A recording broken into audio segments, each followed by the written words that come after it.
अपना से खोजे के रियाज हो गईल जी, अपना से खोजे के रियाज हो गईल। त खोजल पापा जी के बारावा बेकार हो गईल, खोजल पापा जी के बारावा बेकार हो गईल। ए जी अपना से खोजे के रियाज हो गईल जी, अपना से खोजे के रियाज हो गईल।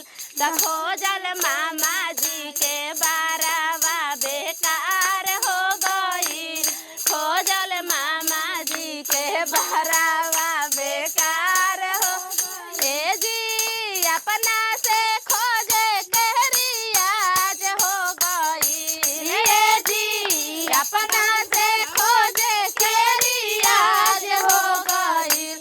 त खोजल चाचा जी के बारावा बेकार हो गईल, खोजल चाचा जी के बारावा बेकार हो गईल। ए जी अपना से खोजे के रियाज हो गईल जी, अपना से खोजे के रियाज हो गईल।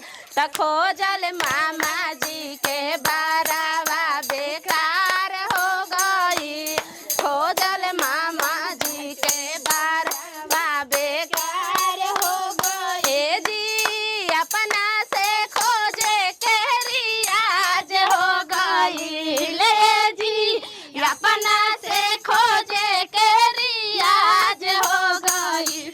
त खोजल जीजा जी के बारावा बेकार हो गईल, खोजल जीजा जी के बारावा बेकार हो गईल। ए जी अपना से खोजे के रियाज हो गईल जी, अपना से खोजे के रियाज हो गईल। त खोजल मामा जी के हवा बेकार हो गईल, खोजल मामा जी के बारावा बेकार हो। ए जी अपना से खोजे के रियाज हो गईल जी, अपना से खोजे के रियाज हो गईल। त खोजल मौसा जी के बारावा बेकार हो गईल, खोजल मौसा जी के बारावा बेकार हो गईल। हे जी अपना से खोजे के रियाज हो गईल जी, अपना से खोजे के रियाज हो गईल। त खोजल जीजा जी के बारावा बेकार हो गईल, खोजल जीजा जी के बारावा बेकार हो गईल। ए जी अपना से खोजे के रियाज हो गईल जी, अपना से खोजे के रियाज हो गईल।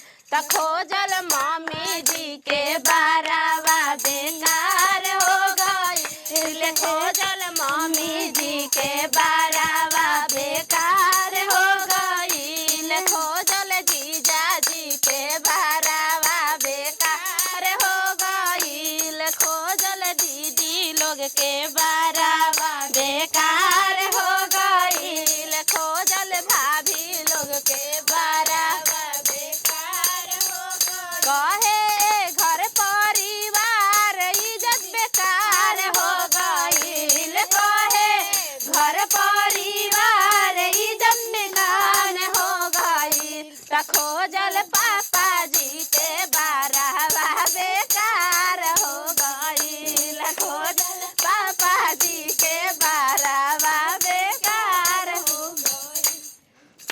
लाल मरचाई हरा हर के पिसाई, लाल मरचाई हरा हर के पिसाई, जिगर के मुँह पथो पाई जी, ये जी जिगर के गाय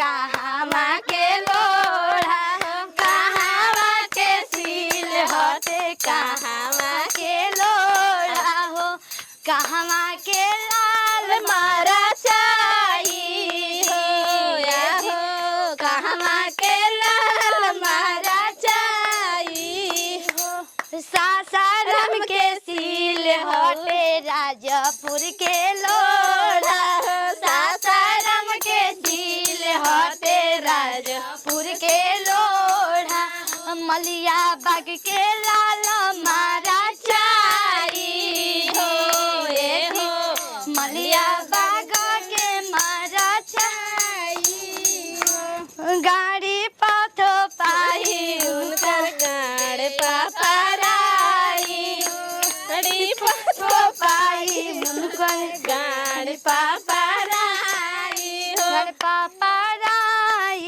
तो बड़ी मजा आई हो ए हो